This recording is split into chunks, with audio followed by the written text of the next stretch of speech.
उसी के आगे हमने डाउन सिंड्रोम और क्लाइनेफेल्टर सिंड्रोम दोनों को थ्योरी के माध्यम से पढ़ा था, परंतु अब हम टर्नर सिंड्रोम और क्लाइनेफेल्टर सिंड्रोम एक रेखा चित्र के माध्यम से समझते हैं, समझने का प्रयास करते हैं। देखिए क्या होता है, हम पीछे आप टर्नर सिंड्रोम भी पढ़ के आए और क्लाइनेफेल्टर सिंड्रोम भी, कि एक सामान्य पिता और एक सामान्य माता, यानी इन दोनों के बीच जब क्रॉस होता है, यानी जब टर्नर सिंड्रोम क्रॉस कह सकते हो दोनों के बीच होता है, आप ये क्रॉस का निशान बना सकते हो, या वैसे नहीं भी कोई दिक्कत नहीं, आप ऐसे भी कर सकते हो। तो सामान्य पिता के क्रोमोसोम्स XY होते हैं और सामान्य माता के XX होते हैं। तो इन सामान्य XY के युग्मक को जब अलग करते हैं, यानी जब शुक्राणु जनन की प्रक्रिया होती है और शुक्राणु बनते हैं तो युग्मक अलग होते हैं, तब X अलग और Y अलग होता है।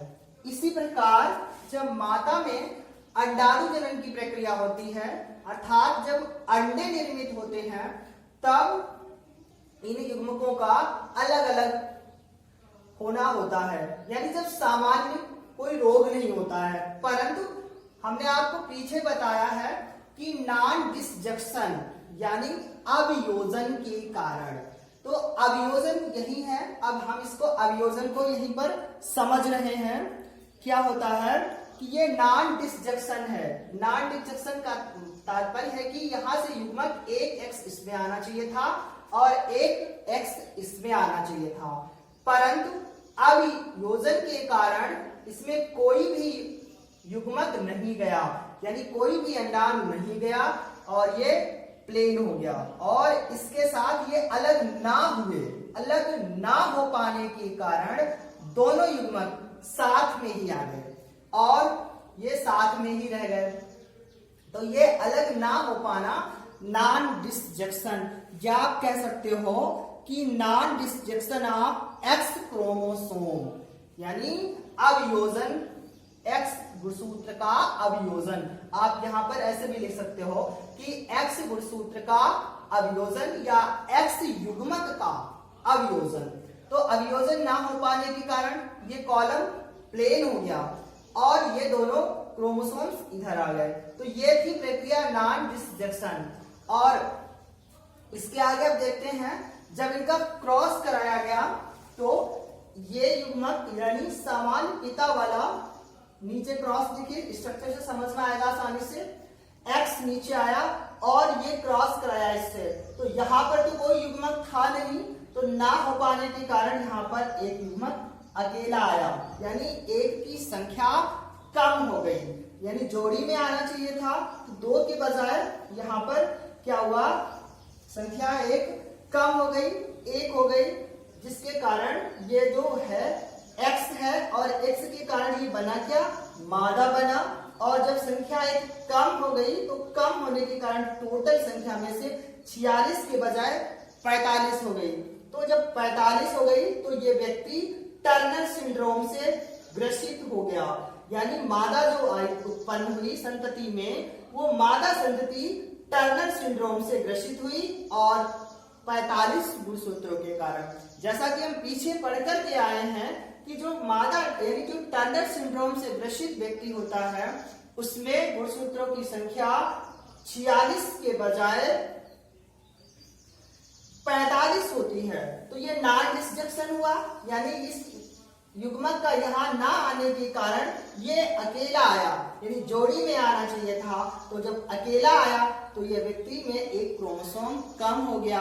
और मादा इसलिए है क्योंकि यहाँ पर X क्रोमोसोम ही है और X क्रोमोसोम मादा को इंगित करते हैं, इसलिए मादा टर्नर सिंड्रोम से ग्रसित हो गई और कुल गुणसूत्रों की संख्या 45 हो गई। आगे देखते हैं, इसका युग्मक Y अलग हुआ यहाँ से, तो Y जब इसका क्रॉस कराया तो यहाँ Y आया और Y इसके साथ क्रॉस, ये Y इसके साथ क्रॉस किया तो यहाँ पर कोई युग्मक ना होने के कारण ये अकेला Y आया। और ये Y अकेला आया, ये इसका कोई तात्पर्य नहीं है, इस अकेले Y का कोई मीन्स नहीं है, कोई मतलब नहीं है, क्योंकि Y से इंगित तो करता है नर के लिए, परंतु इसके साथ एक x का होना जरूरी था।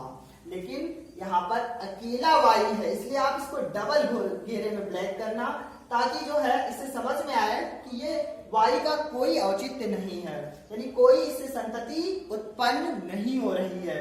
कोई यानी नर कैसे, अब कहोगे कि ये x था तो ये मादा हो गया, परंतु ये अकेला y है तो ये नर होना चाहिए था, नहीं होगा, क्योंकि नर के साथ में जो 22 जोड़ी के क्रोमोसोम्स होते हैं नर और मादा के, वो समान होते हैं। सिर्फ अकेली तीसरी जोड़ी जो हमारी लिंग गुणसूत्र होती है उसके कारण लिंग का निर्धारण होता है।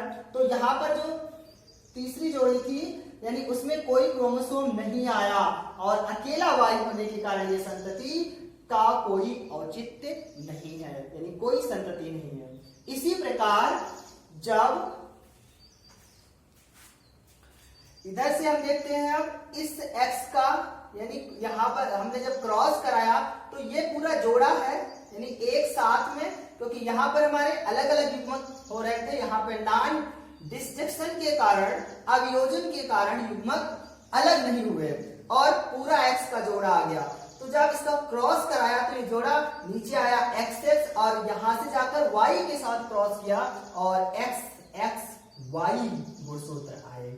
जब XXY गुणसूत्र आए यानी एक गुणसूत्र की संख्या यहाँ पर अधिक हो गई और XY तो नर के लिए इंगित करते हैं, परंतु नर में एक X अधिक हो गया।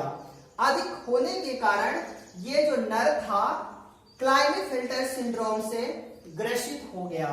हम पीछे पढ़ करके आए हैं कि युग्मक निर्माण के समय, क्लाइनेफेल्टर सिंड्रोम में युग्मक निर्माण के समय क्रोमोसोम्स अवियोजन ना हो पाने के कारण 46 के बजाय 47 हो जाते हैं, ऐसा पढ़ करके आए हैं। तो यहाँ पर ये 47 हो रहे हैं क्योंकि एक X अतिरिक्त है, अधिक है, इस कारण ये जो नर उत्पन्न हुआ ये क्लाइनेफेल्टर सिंड्रोम से ग्रसित हुआ।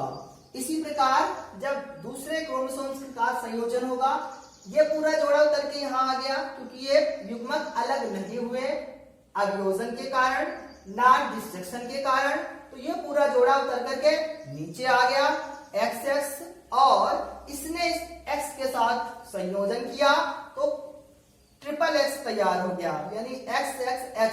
तो हम पीछे पढ़ करके आए हैं जो XX है ये मादा के लिए इंगित करता है, यानी XX जो है ये मादा के लिए इंगित करता है। तो ये हमारा क्या हो गया, मादा हो गया और एक अतिरिक्त X होने के कारण क्या हो गया, क्लाइनेफेल्टर सिंड्रोम। हम पीछे पढ़े हैं कि क्लाइनेफेल्टर सिंड्रोम में अवियोजन के कारण यानी नॉन डिस्ट्रक्शन के कारण एक गुणसूत्र की संख्या अधिक हो जाती है, 46 के बजाय 47 हो जाते हैं। तो यहाँ पर ट्रिपल X यानी XX 3 बार आया, जिसके कारण ये X के कारण तो ये मादा हुई और 3X यानी एक अधिक होने के कारण मादा क्लाइनेफेल्टर सिंड्रोम, यानी मादा भी क्लाइनेफेल्टर सिंड्रोम से ग्रसित हो गई और इसके कुल गुणसूत्र 47 हो गए।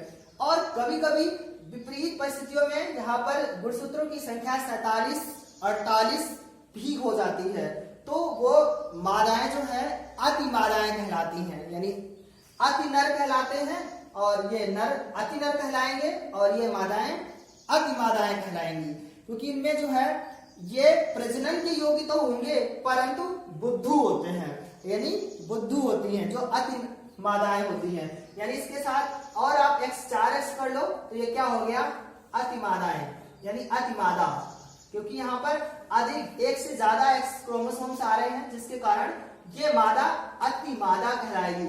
तो ये मादा प्रजनन के तो योग्य होगी परंतु बुद्धू होगी।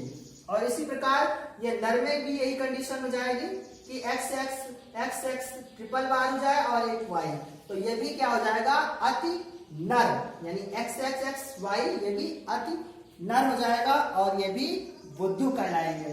पीछे भी पढ़ के आए हैं कि इनके जननांग अल्प विकसित होते हैं, प्रजनन के योग्य तो होंगी, प्रजनन तो कर लेगी परंतु अल्प विकसित जननांग के कारण जो संतति उत्पन्न होगी वो सिंड्रोम से ग्रसित होगी। अति मादाओं की बात कर रहे हैं। परंतु जो क्लाइनेफेल्टर सिंड्रोम से ग्रसित माताएं हैं इनमें जननांग अल्प विकसित यानी स्त्री और पुरुष दोनों के लक्षण आ जाते हैं, ऐसे कह सकते हो। जननांग कम विकसित होते हैं, पीछे भी पढ़े हैं। तो ये था सामान्य पिता और सामान्य माता द्वारा टर्नर सिंड्रोम और क्लाइनेफेल्टर सिंड्रोम का रेखा चित्र। आप इसको अच्छे से बनाना और इसको डबल घेरे में जरूर लिख लेना, क्योंकि ये वाई का कोई औचित्य नहीं है, क्योंकि वाई किसी संतति की ओर इंगित नहीं करता है।